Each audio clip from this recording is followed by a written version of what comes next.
ॐ नमः सिद्धेभ्यः ॐ नमः सिद्धेभ्यः ॐ नमः सिद्धेभ्यः।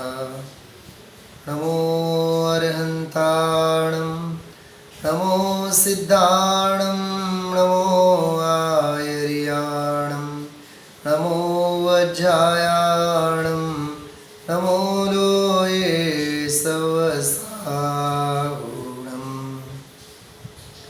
मंगलं भगवान् वीरो मंगलं गौतमो गणे मंगलं कुन्दकुन्दाद्यो जैनधर्मोऽस्तु मङ्गलम्।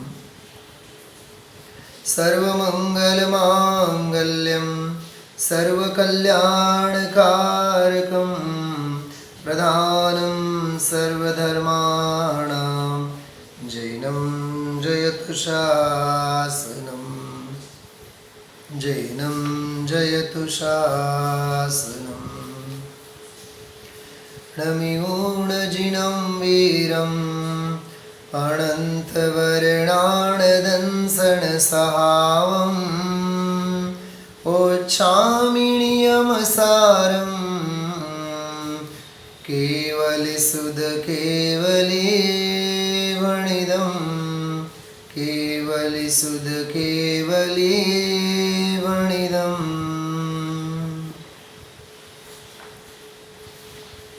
नियमसार ग्रंथादिराज परमार्थ प्रतिक्रमण अधिकार में हम आप लोग 82 नंबर की गाथा से लेकर के विशेष जो अलग अलग गाथाओं में जो अलग अलग बोल हैं 8 गाथाएं अत्यंत महत्वपूर्ण है। इसकी परमार्थ अधिकार के अंतर्गत बीच की जो 8 गाथाएं हैं वो अत्यंत अर्थपूर्ण गाथाएं हैं। विषय तो लगभग कई बार अपन ने रिपीट किया हुआ है।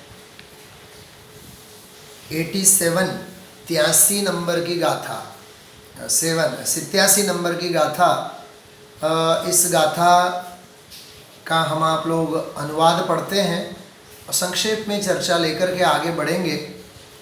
छोड़ कर निशल्य जो निशल्य होकर परिणमे प्रतिक्रमणमय है, इसलिए वह स्वयं ही प्रतिक्रमण है।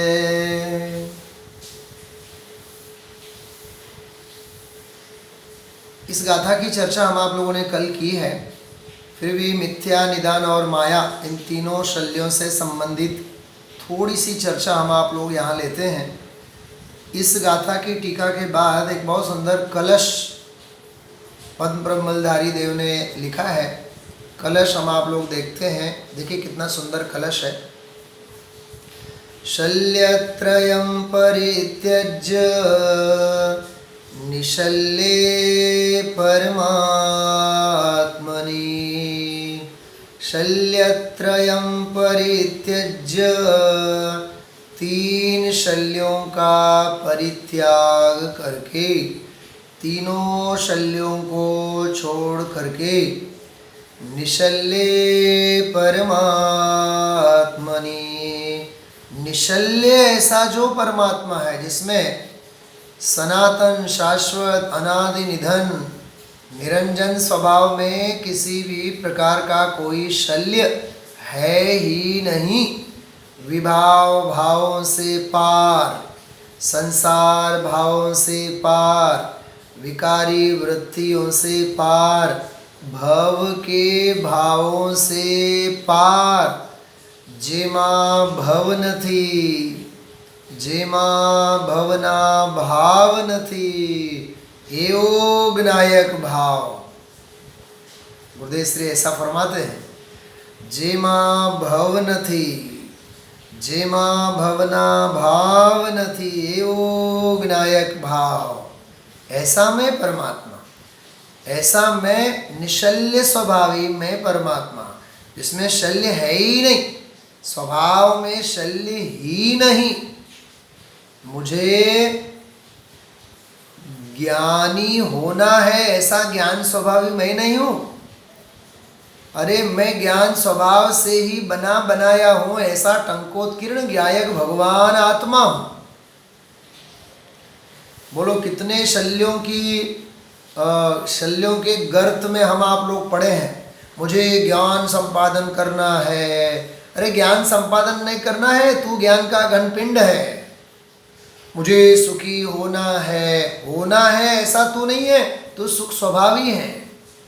मुझे निराकुल बनना है, तो निराकुल बनना है ऐसा तू नहीं है, तू स्वभाव से ही निराकुल है। निराकुल स्वभाव को नहीं स्वीकारना यही अनंती आकुलता। ज्ञान स्वभावी आत्मा को नहीं स्वीकारना यही बड़ा अज्ञान। निर्मोही स्वरूप को नहीं स्वीकारना यही सबसे बड़ा मोह। वीतराग स्वरूप को नहीं समझना यही सबसे बड़ा राग। द्वेष विकार भावों से रहित स्वभाव को नहीं अपनाना यही अनंत द्वेष। क्षमा स्वभावी स्वभाव को नहीं स्वीकारना यही अनंत क्रोध, क्षमा का अभाव। कोमल स्वभावी अपने आत्म स्वरूप का भान नहीं रखना यही उत्तम मार्दव धर्म के अभाव रूप मान। स्वरूप की सरलता को नहीं स्वीकारना यही मायाचारी, ये उत्तम आर्जव का अभाव, ये मायाचार। ऐसे परम पवित्र स्वभाव को नहीं स्वीकारना यही अशुचिता, शौच धर्म का अभाव। और सुना, सत्स्वरूपी सच्चिदानंद, सच्चिदानंद स्वरूपो अहम्, सच्चिदानंद स्वरूपो अहम्, टंकोत्कीर्ण ज्ञायक स्वरूपो अहम्। अरे मैं टंकोत्कीर्ण ज्ञायक हूँ, मैं सत चित आनंदमय हूँ। बीज मंत्र बोलना जाप करना अलग बात है, और सत स्वभाव का अंदर में से स्वीकार होना वो अलग बात है। सत की कथा करने वाला हर कोई सत को स्वीकार ही करता है ऐसा नहीं है। द्रव्यलिंगी मिथ्या दृष्टि क्या नहीं करता है। भाव दीपिका पढ़िए अब, भाव दीपिका। अरे वाणी विलास के प्रयोजन से तो जीव नाना प्रकार के शल्य करता है। यहाँ तो कहते हैं ऐसा मेरा स्वरूप और स्वभाव भाव है। सत स्वभाव को स्वीकार करना वह सत्य धर्म है, और सत्य धर्म का स्वीकार नहीं करना, सत्य को नहीं स्वीकार करना यही असत्य है, सत्य धर्म का लोप है। ऐसे मैं संयम स्वभावी, मैं तप स्वभावी, मैं त्याग स्वभावी, मैं आकिंचन्य स्वभावी, मैं ब्रह्मचर्य स्वभावी। स्वरूप और स्वभाव का स्वीकार करना भाई, ऐसा उत्तम क्षमा मार्दव आर्जव शौच सत संयम तप त्याग आकिंचन्य और ब्रह्मचर्य मैं स्वयं हूँ। ये मेरा वैभव है, ये मेरा आत्म वैभव है। अन्य विकल्पों में, अन्य शल्यों में हमें नहीं रहना चाहिए। वो सारे के सारे मिथ्या शल्य है, वे सारे के सारे माया शल्य है, वो सारे के सारे निदान शल्य है।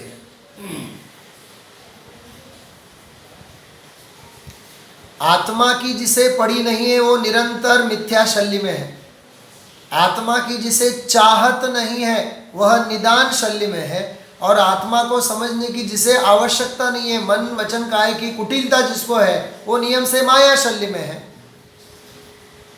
और जिसे आत्मा की चाह नहीं है, संयोगों की भीख चाहिए, जिसे गुरुदेव श्री कहा करते थे, जिन्हें 1000 જોઈએ નાનો ભિખારી, લાખ જોઈએ મોટો ભિખારી, કરોડ જોઈએ ભિખારીઓનો પણ ભિખારી, भिखाराओनो पण भिखारी। हमें करोड़ चाहिए, हमें महल चाहिए। अरे आघातिया कर्मों का उदय होगा तो तेरे चरणों में आकर के लौट जाएंगे। तू भीख मत मांग, तू भिखारी नहीं है, तू पामर नहीं है, तू परमात्मा है, तू भगवान है। क्या गजब की बातें हैं। हाँ, कितने शल्य हैं, घर के बारे में, परिवार के बारे में, धन वैभव के बारे में। हाँ, बम्बई में एक आध फ्लैट लेना होवे ना, फ्लैट घर लेना होवे, सालों की चित्त की शांति हमारी जल उठती है। कितनी आकुलता। बंबई की बात नहीं, हर जगह की बात है। धन के पीछे, वैभव के पीछे, घर परिवार के पीछे, एक घर बनाने में सारी जिंदगी चली जाए इस, और यहाँ चैतन्य घर जो है वो ऐसा का वैसा वीरान बना रहे। निज घर विना विश्राम नाही, आज यह निश्चय हुआ, मोह की चट्टान टूटी, आनंद सागर बह रहा। निज घर बिना विश्राम ना है। मैं कह रहा हूं कितने शल्य घर बनाने में, बनाने के बाद भी बनाए रखने में। मकान तो बन जाता है, घर नहीं बन पाता है। क्या मतलब है? ये ईंटों और दीवालों से बना हुआ वो मकान है, घर नहीं है। माता पिता, भाई बहन, साधर्मियों का सत्कार, परस्पर में समन्वय, परस्पर में स्नेह, परस्पर में साधर्म्य वात्सल्य, अपनापन, धार्मिक अपनापन, अन्य की बात नहीं कर रहा हूं मैं। धर्म का लेन देन, विचारों का आदान प्रदान जिस घर में हो वही घर घर कहलाता है, अन्यथा वो मकान कहलाता है। दुनिया में मकान बहुत हैं, घर बहुत कम है। क्या कहा? मकान बहुत है, घर कितने? घर बहुत कम है। एक सोसाइटी में 500 मकान है, 500 में 50 भी घर नहीं होते हैं। लड़ाई झगड़े कुत्ते बिल्ली की भांति। और पंचम काल तो इतना खराब है, साधर्मी साधर्मी को हुंसा तुसी, टांगा खेची। गुजराती में बोलते चढ़सा चढ़सी। आप तूने 1 लाख का दान दिया, मैं 5 लाख का दान देता हूँ। तूने 10 करोड़ खर्च करके पंच कल्याण किए, मैं न भूतो न भविष्यति, मैं करोड़ खर्च करके पंच कल्याण कराता हूँ। भाई साहब, सौधर्म और कुबेर दोनों मिलकर के हर तीर्थंकर का पंच कल्याण करते हैं। कहीं कोई आपस में ईर्ष्या नहीं होती है। असंख्यात तीर्थंकर मुनि भगवंतों के पंच कल्याण सौधर्म करता है अपने एक भाव में। और हमें ऐतिहासिक कहीं नहीं हुआ हुए ऐसा हम करेंगे। हमारे सांस्कृतिक कार्यक्रम, हमारे पंच कल्याण, हमारी शोभा, हमारी जन्म कल्याण की शोभा, फलाना ढिकना, ये सब असूया और ईर्ष्या के शल्य हैं। ये धार्मिक क्रियाएं भी तुझे तेरे शल्य में ही निमित्त बने। तू अपने कषायों का पोषण कर रहा है। अन्य क्षेत्रे कृतं पापम धर्म क्षेत्रे विनश्यति, धर्म क्षेत्रे कृतं पापम वज्रलेपो भविष्यति। तू पंच कल्याणकों को ढाल बना करके, आयोजन करके, ढाल बना करके अपने कषाय का पोषण करना चाहता है। कषाय का तो उसके लायक नहीं है। अनंत शल्य है तेरे चित्त में। निशल्य ऐसा मेरा परमात्मा, निशल्य ऐसा मेरा स्वभाव, नहीं राग नहीं द्वेष, टंकोत्कीर्ण शुद्ध अंतस्तत्व, ऐसा मैं स्वभाव भाव। ऐसी भाई अंदर की दृष्टि होनी चाहिए। बराबर। इसलिए इस प्रकरण को हम आप लोग बहुत ध्यान से सुने और समझें। शल्यत्रयं परित्यज्य निशल्ये परमात्मनि, तीनों शल्यों को छोड़कर, त्याग कर, निशल्ये परमात्मनि, जो स्वभाव भाव निशल्य है, जो स्वभाव शांत है, जो स्वभाव जगत से उदासीन ही है। क्या कहा? पर्याय में उदासीन हुआ जाता है और स्वभाव भाव तो उदासीन ही है। बहुत अजब गजब की व्याख्याएं हैं भाई। ये कोई पर्यूषण के काल में 8-10 दिन हमने सुना और समझ में आ गया, ऐसा नहीं है। 365 दिन सुनने जैसा विषय है। जहां जहां भी आप मुमुक्षु रहें, हाँ, हमारे मित्र नीलेश भाई पंडित जी बंबई से अभी वहाँ है सोनागिरी में, पर्युषण पर्व मनाने वहाँ गए। वहाँ से कल मुझे फ़ोन आया, बोले सुनील भाई पंडित जी आपने जो बात की है, सुना होगा, कल परसों की कोई बात सुनी होगी। तो मुझे बोले वो, अरे ये कहीं ऑनलाइन और ये झूम वाले ये सब ये कृत्रिम अपने अपने घरों में सोफा सेट में प्रमाद में कहीं कहीं बैठे हैं, कैसी अशुद्धि है, कहीं ख्याल नहीं, कुछ नहीं कुछ नहीं, क्षेत्र की शुद्धि नहीं, न द्रव्य की शुद्धि, न भाव की शुद्धि। ये वर्चुअल स्वाध्याय के साथ साथ कहीं एक्चुअल स्वाध्याय तो नहीं भूल बैठे अपन लोग। अरे साक्षात जिनेंद्र भगवंतों का स्पर्श, साक्षात जिनवाणी का स्पर्श, हाँ अपना अहोभाग्य है भाई। हाँ तो हमें मिथ्या शल्य नहीं होने चाहिए। निशल्य मेरा स्वभाव भाव है, वितराग मेरा स्वभाव भाव, अप्पा सो परमप्पा, जिनसो ही है आत्मा। हाँ इस महापुरुष के श्रीमुख से कभी सुनो, आंख में आंसू आ जाए। जिनसो ही है आत्मा, अन्य सो ही है कर्म, यही वचन से समझ ले, जिन प्रवचन का मर्म। अरे तू जिन प्रवचन का ये मर्म सुन, जिन सो ही है आत्मा, जो जिनेंद्र भगवान है वही मैं हूँ। हाँ पण प्रभु तमे परमात्मा छो एवं तो नक्की करवा दियो, पण आ हूँ परमात्मा छो एवं नक्की क्यारे थाय कि तू पोते परमात्मा छे एवं नक्की थाय तो आ पण परमात्मा छे एवं नक्की थाय। केम के निश्चय नक्की थया विना व्यवहार नक्की नहीं था, निश्चय नक्की थया विना व्यवहार नु पण नक्की न था। कहीं सुना है आप लोगों ने? हाँ कहाँ सुना है? मुझे लिख के भेजो। रोज सुनते हैं अपन लोग टीवी पे 7 बजे रोज सुनते हैं। हाँ और अभी भी यहाँ 10 दिन के लिए बराबर रोज सुन ही रहे हैं। योग सा 18वीं गाथा, 18वीं गाथा के ऊपर का स्वाध्याय, हूँ परमात्मा छो एम नक्की कर। क्या गजब का बोल है भाई। हाँ तो मैं स्वयं हूँ शल्य रहित परमा, शल्यत्रयं परित्यज्य निशल्ये परमात्मनि स्थित्वा विद्वान् सदा शुद्धम् आत्मानं भावये स्फुटम्। स्थित्वा विद्वान, विद्वान ज्ञानी धर्मात्मा सदा शुद्धात्मानं भावयेत् स्फुटम्, साक्षात अपने स्वभाव भाव का अनुभव करना चाहिए। शल्यत्रयं परित्यज्य, माया मिथ्यात्व निदान, सभी शल्यों को छोड़ करके स्वरूप और स्वभाव का आनंद लेना चाहिए। अब सुनिए बहुत मार्मिक बात। मुझे एक दिमाग में विचार आया, आप लोगों को साथ साथ में नियम सार के कुछ और रहस्य की भी मैं बात करूं। थोड़ा सा आगे अपन नई गाथा तो लेंगे ही लेंगे।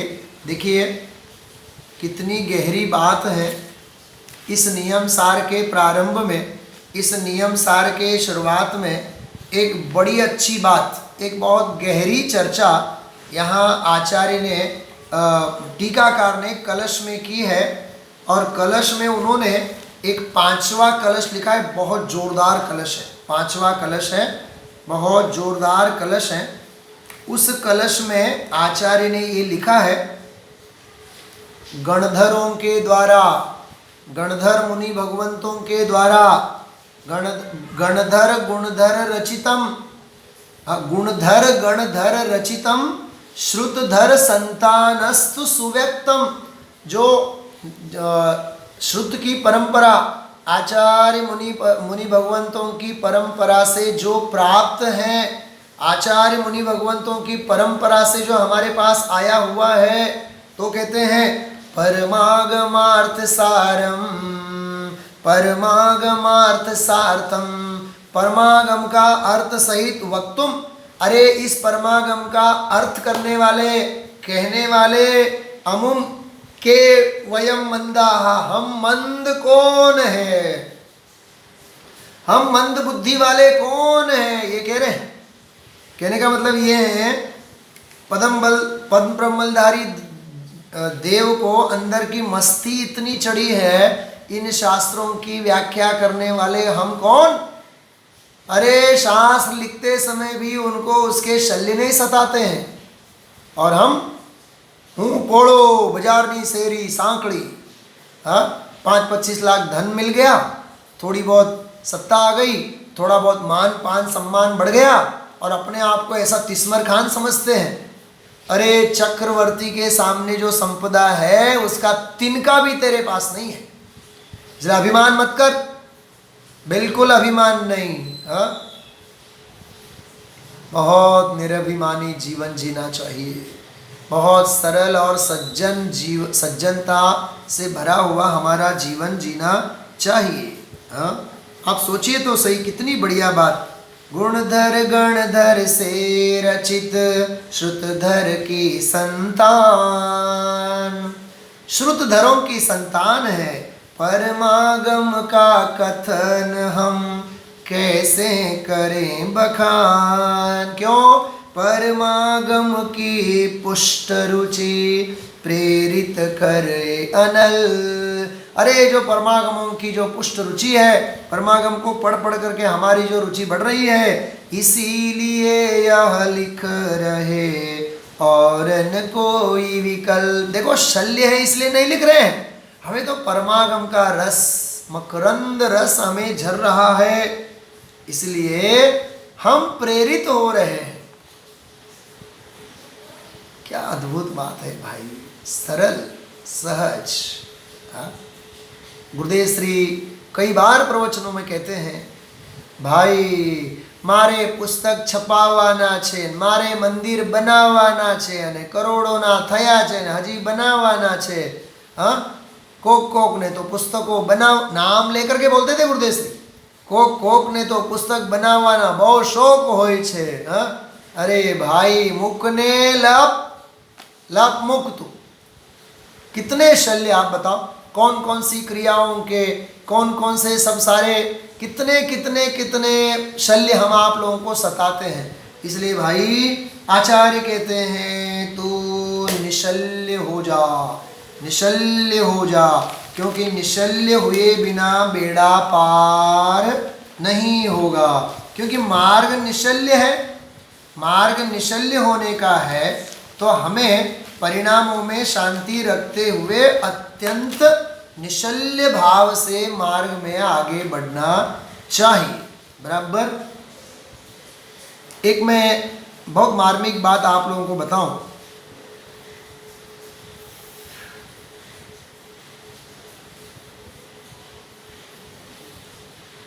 इसमें एक 268 नंबर का कलश है नियम सार में 268, 268 नंबर के कलश में पद्म ब्रह्मलधारी देव ने एक बहुत बढ़िया बात लिखी। अस्मिन लोके लौकिकः, ये कलश है, इस लोक में लौकिक जन अपने लोक व्यवहार की रक्षा करते हैं, लेकिन ज्ञानी तद्वत ज्ञान रक्षाम करोति। ज्ञानी तो अपनी ज्ञान की रक्षा करता है, ज्ञानी अपने ज्ञान स्वभाव की रक्षा करता है। ये होता है निश्चल्यपने का क्रांतिकारी परिणाम। गुरुदेव श्री ने कभी समाज की चिंता की, गुरुदेव श्री ने कभी संप्रदाय की चिंता की? हाँ, अरे लोभ प्रलोभन, करोड़ आए लाख आए डिगे नहीं।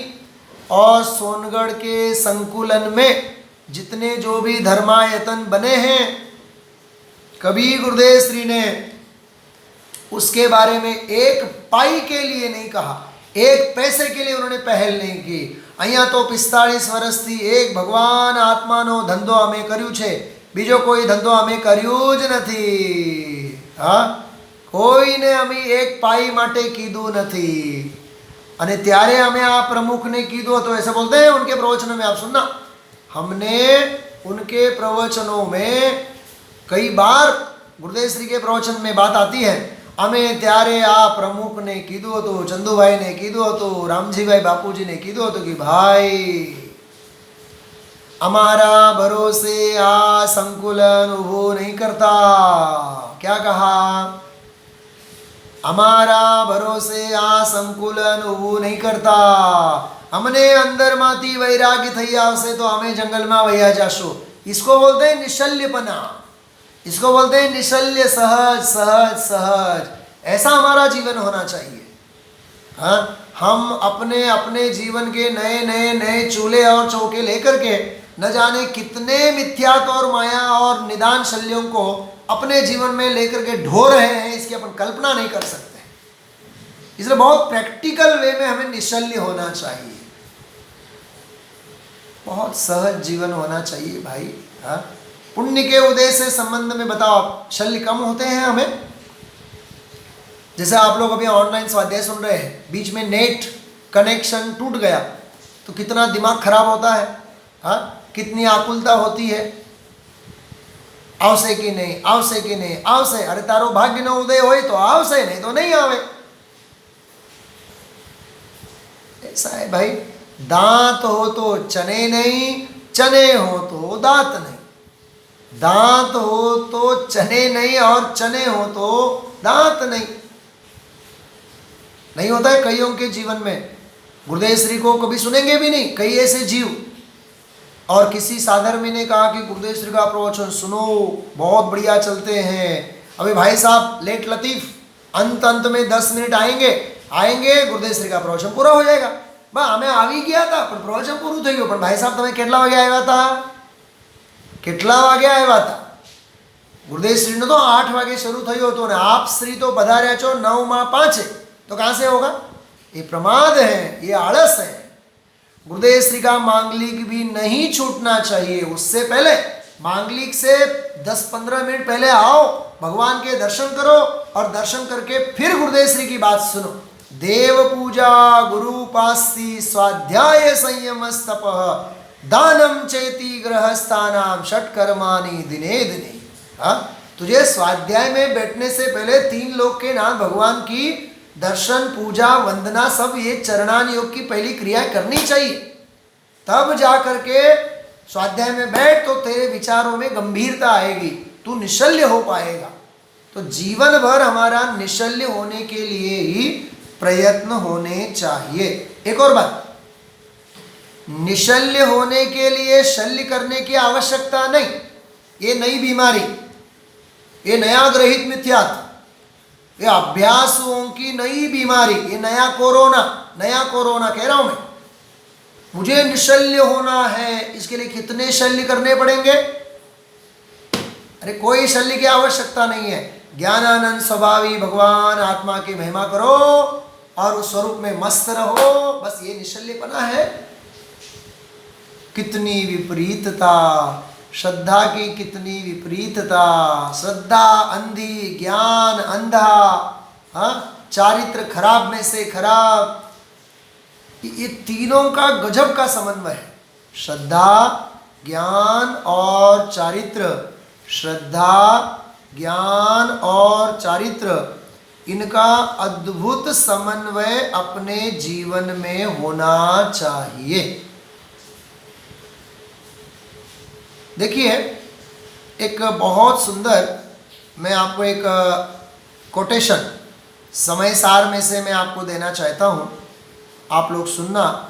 समय सार ग्रंथ में वो मूल प्रकरण आता है और ये जो मूल में वहाँ आचार्य ने जो लिखा है वह 106, उससे पहले का जो 155 नंबर की गाथा, 155 नंबर की गाथा, 155, मैं मूल ग्रंथ में से आपको बताता हूँ। 155 नंबर की जो गाथा है, उस गाथा में एक बहुत मार्मिक बात आई है। मैं आपको ये थोड़ा सा यहाँ पढ़ के बताता हूँ, फिर इस विषय को अपन थोड़ा सा आगे बढ़ाएंगे।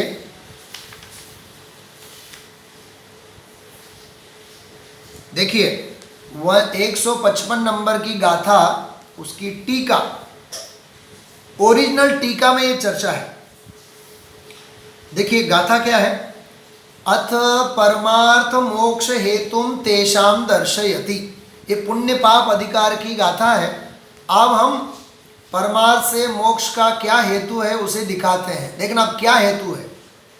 जीवादिका श्रद्धान समकित ज्ञान उसका ज्ञान है, रागादि वर्जन चरित है, अरु ही मुक्ति पंथ है। मुक्ति के पंथ तो ये है क्या? जीवादि का श्रद्धान ये संकेत और उनका ज्ञान ये ज्ञान और रागादि का त्याग ये चारित्र, बराबर, ये मोक्ष का मार्ग। इससे आगे और थोड़ी बारीक बात टीका में देखिए आप।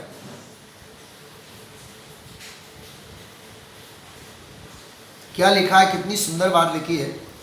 मोक्ष हेतु किल सम्यक दर्शन ज्ञान चारित्राणि। ऐसा लगता है कि जैसे तत्वार सूत्र का सूत्र पढ़ रहे हो। मोक्ष हेतु किल सम्यक दर्शन ज्ञान चारित्राणि। सम्यक दर्शन ज्ञान चारित्राणि मोक्ष मार्ग, तत्वार सूत्र। वैसे ही ये सूत्र है। तत्र सम्यक दर्शनम तो, वहाँ सम्यक दर्शन तो जीवादि श्रद्धान स्वभावेन ज्ञानस्य भवनम, वहाँ जीवादि पदार्थों के श्रद्धान के स्वरूप में ज्ञानस्य भवनम, ज्ञान का होना ये सम्यक दर्शन है। देखो, जीवादि तत्वों के श्रद्धान स्वरूप ज्ञान का परिणमन, उसका नाम सम्यक दर्शन है। ज्ञान भवनम, ज्ञानस्य भवनम लिखा है इसमें, ज्ञानस्य भवनम ये सम्यक दर्शन, बराबर। दूसरा, जीवादि ज्ञान स्वभावेन, अब जो जीवादि पदार्थ हैं उनके ज्ञान के स्वभाव के रूप में ज्ञानस्य भवनम, ज्ञान के रूप में ज्ञान का होना, वहां श्रद्धा के रूप में ज्ञान का होना तो ज्ञान का ही है। ज्ञानस्य भवनम सम्यक दर्शनम, ज्ञानस्य भवनम सम्यक ज्ञानम, बराबर। और रागादि परिहरण स्वभावेन ज्ञानस्य भवनम चारित्रम, रागादि के त्याग रूप ज्ञान का होना यही सम्यक चारित्र है। क्या क्या रहस्य है इसमें?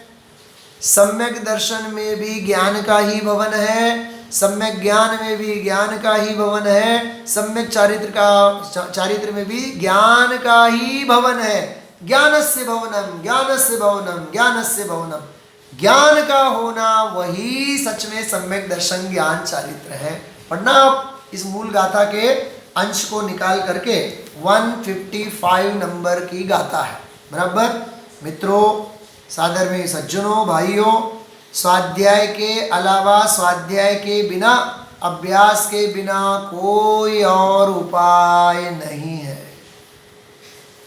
यही बात ये जो 155 नंबर की गाथा है, इस गाथा की टीका के आधार से पंडित टोडरमल जी साहब ने समय सार के निश्चयाभासी प्रकरण के अंत में ये लिखा, बहुत क्या कहें, बहुत क्या कहें। रागादि परिणामों के अभाव रूप श्रद्धान का होना वही सम्यक दर्शन है, रागादि के अभाव स्वरूप ज्ञान का होना वही सम्यक ज्ञान है, और रागादि परिणामों के अभाव रूप चारित्र का होना वही सम्यक चारित्र। बोलो, आचार्य ने 1000 साल बाद अमृतचंद्राचार्य देव ने लिखा,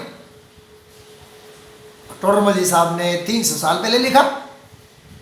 बस सीधी बात है, बे 4 कलाक तो स्वाध्याय करवो जोइए। हम स्वाध्याय नहीं करते हैं, हम केवल सुनते भर हैं। सुनना ये स्वाध्याय नहीं है। क्या कहा मैंने? सुनना ये स्वाध्याय नहीं है। स्टूडेंट्स जो है ना, विद्यार्थी बच्चे स्कूल में पढ़ के आते हैं, और स्कूल में पढ़ के जब आते हैं तो वहाँ तो पढ़ के आते हैं, वो स्टडी नहीं। घर में आने के बाद फिर एक्सरसाइज करते हैं। एक्सरसाइज मीन्स जो हर पार्ट, हर चैप्टर, हर लेसन के पीछे एक्सरसाइज दिया होता है, और वहाँ हिंदी में, गुजराती में लिखते हैं स्वाध्याय। वाह, मैं तो धन्य हो गया जब पढ़ा। तो टेक्स्ट बुक में देखना, बच्चों के टेक्स्ट बुक में देखना, क्वेश्चन आंसर जहाँ लिए होते हैं, लिखे होते हैं, उससे पहले लिखा होता है स्वाध्याय। बोलो, अपने लिए तो स्वाध्याय शब्द कितना पवित्र और कितना आदरणीय है। बच्चों के लिए वहाँ टेक्स्ट बुक में, लौकिक पढ़ाई में स्वाध्याय लिखा होता है एक्सरसाइज। तो वो है रियल स्टडी। सुनना ये स्टडी नहीं है, सुनना ये स्वाध्याय नहीं है। खुद मथो, खुद मथो, खुद कंपैरिजन करो, खुद घंटों बैठ करके पढ़ो। इस महापुरुष ने सभा में 19 बार पढ़ा समय साथ, एकांत में असंख्यात बार। सुबह 4:30 बजे उठ करके पढ़ते थे, और हमारा 8 बजे का स्वाध्याय हो तो भी हम लोग 8:15, 8:30 बजे तक अभी आते ही रहते हैं। अरे जीवन हमारा गुरुदेव श्री जैसा होना चाहिए। क्यों प्रमाद करना, क्यों अन्य विकल्पों में पड़े रहना? जब 8 बजे का स्वाध्याय है, गुरुदेव श्री का टेप प्रवचन जहां भी अपन पढ़ते हैं तो 8 बजे तो 7:45 पहुंचना चाहिए ना। प्रमाद क्यों करना?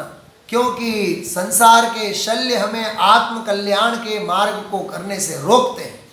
हाँ, अमेरिका की फ्लाइट हो, लंदन की फ्लाइट हो, हाँ, दो रात्रि में 4 बजे हो, 4 बजे 2 बजे, नींद की कभी चिंता होती है अपने को? पूरी रात एरोड्रोम पे अपन लोग बिताएंगे। सच में बहन श्री की भाषा में कहूँ, हाँ, तीखी धगश आने हजी नथी लागी, गरज नथी गरज। हाँ, गरज होनी चाहिए भाई, अंदर में तीखी धगश होनी चाहिए।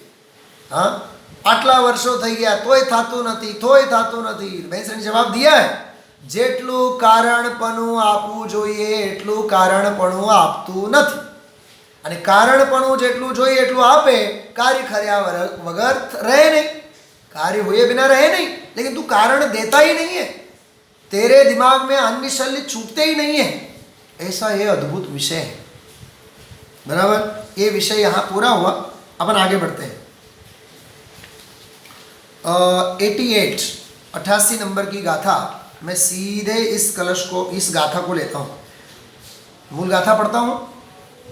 छत्ता गोत्ति भावम तिगुत्ति गुत्तो हवे जो साहू, सो पडिकमणम वोच्चये पडिकमणमो हवे जम्मा, तज अगुप्ति भाव जो नित गुप्त गुप्ति में रहे, प्रतिक्रमणमय है इसलिए प्रतिक्रमण कहते हैं उन्हें। क्या कहा? अगुप्ति भाव को छोड़ो और स्वरूप गुप्त हो जाओ। देखिए कितना गजब का बोल है। हाँ, अगुप्ति भाव, संसार की जो होश है, संयोगों की तरफ जो ज्ञान का वलन है, ज्ञान का प्रवाह है, ये सब अगुप्ति भाव है, बाहर पड़ने के लक्षण है। हाँ, मुझे कोई जाने, मुझे कोई समझे, मेरा मान, मेरा सम्मान, मेरा अपमान। स्वामी जी कहते हैं, गुरुदेव श्री कहते हैं, जेने मान हो एनु अपमान हो। क्या कहा? अपन कहते हैं ना, एने मारो अपमान करियो, पर जेने मान हो एनु अपमान हो। जेने मान ज न हो एने अपमान क्या थी? अरि मित्र महल मसान कंचन, कांच निंदन तुतिकरण, अर्घ्यावतारण असि प्रहारन, में सदा समता धरन। अरे आरती उतारे, तलवार का प्रहार करे, कोई लेना देना नहीं। अरि मित्र महल मसान कांच कंचन निंदा तुतिकरण, अर्घ्यावतारण असि प्रहारण, में सदा समता धरण। ऐसा धन्य जीवन, ऐसा धन्य जीवन हमारा होना चाहिए भाई। चलिए इस गाथा से संबंधित हम आप लोग एक प्रकरण देखते हैं। देखिए, इसकी टीका का अंश पढ़ते हैं। कितनी भाववाही टीका है, देखिए आप, ऐसा हृदय प्रफुल्लित हो जाए। त्रिगुप्ति गुप्त लक्षण वाले परम तपोधन संतों को निश्चय चारित्र होने का कथन करते हैं। परम तपश्चरण रूपी सरोवर के कमल समूह को, देखो सरोवर का क्या कैसा रूपक दिया। परम तपश्चरण रूपी सरोवर के कमल समूह को खिलाने के लिए जो प्रचंड सूर्य के समान है। मुनिराज मतलब चैतन्य सूर्य, क्योंकि परम तपस्या रूपी है ना। परम तपस्या 10 लक्षण धर्म में उत्तम तप धर्म, उत्तम त्याग धर्म, उत्तम संयम धर्म, संयम तप त्याग आकिंचन्य ब्रह्मचर्य। हाँ, ऐसा जो अंतरंग का वैभव है। परम तपश्चरण रूपी सरोवर के कमल समूह को खिलाने के लिए जो प्रचंड सूर्य समान है, ऐसे अति आसन्न भव्य मुनीश्वर। देखो, भव्य मुनीश्वर नहीं कहा, आसन्न भव्य मुनीश्वर नहीं कहा, अति आसन्न भव्य मुनीश्वर। हम आप भी भव्य हैं, भव्य है, आसन्न भव्य है कि अति आसन्न भव्य है। हाँ, हमें अभी अपनी भव्यता के ऊपर ही विश्वास नहीं है। पढ़ी साहब, एक सवाल, गुरुदेव श्री एक सवाल, अमे भव्य छी के अभव्य छी? अरे आवा प्रश्नो होता ज નથી। જે સમયસારના આંગણે આવે, જે तत्व सांभळे भव्य जो होय, तत्व की बात जो चाव से सुनता है वो भव्य ही होता है।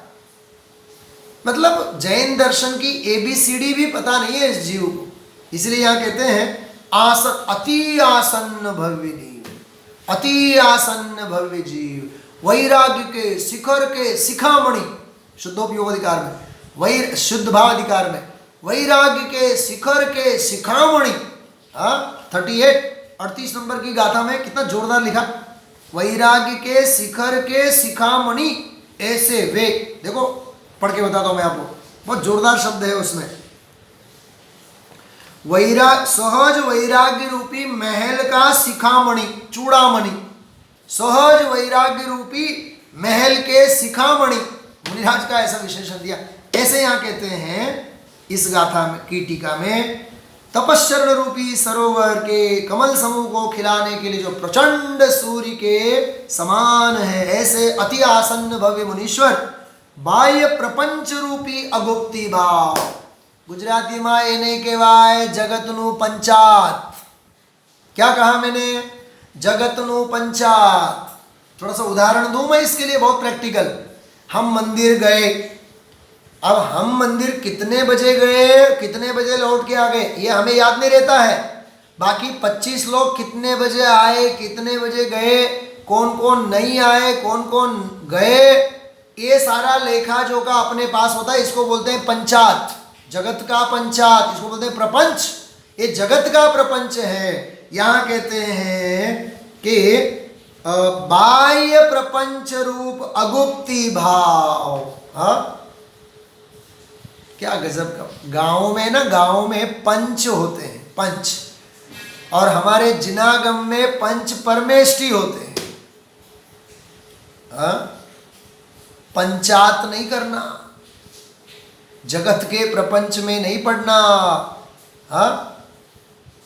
श्रीमद जी का एक बहुत सुंदर वाक्य है, बहुत जोरदार वाक्य, पुरुषार्थ विना, पुरुषार्थ वगर प्रारब्धनी पण खबर न पड़े।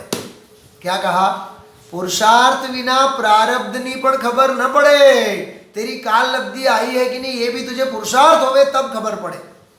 तो बाह्य प्रपंच रूप जगत का जाल बराबर अगुप्ति भाव छोड़कर त्रिगुप्ति रूप निर्विकल्प परम समाधि लक्षण से लक्षित अति अपूर्व आत्मा को ध्याते हैं। क्या लिखा?